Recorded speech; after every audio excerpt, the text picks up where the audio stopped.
سلام. آموزش تایم اصولی TU5. اگه با این روش تایم بگیرید دقیق در میاد تایمتون.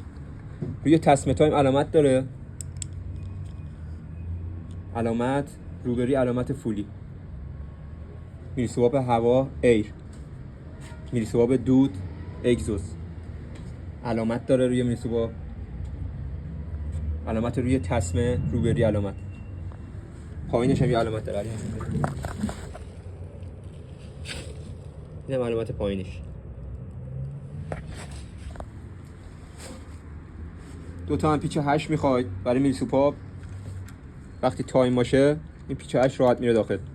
از این طرف هم یه دونه سیخ، یه دونه الکتور، سرشو خالی میکنید به صورت ال در میارید. از اینجا میدیم میره داخل، میره فلاویل، داخل فلاویل قفل میشه. این میشه تایم TU5 به صورت اصولی. بیا این طرف.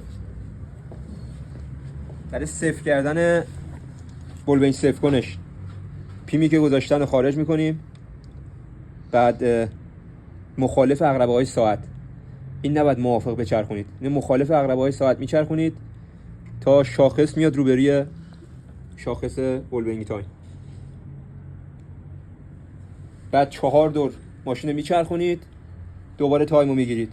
باید اینا دقیق باشه، شاخص بولبینگ تایم هم میزون باشه. این میشه اصولی ترین روش. اینو بفرست برای دوستات، پیج مکانیکان هم فالو کنید.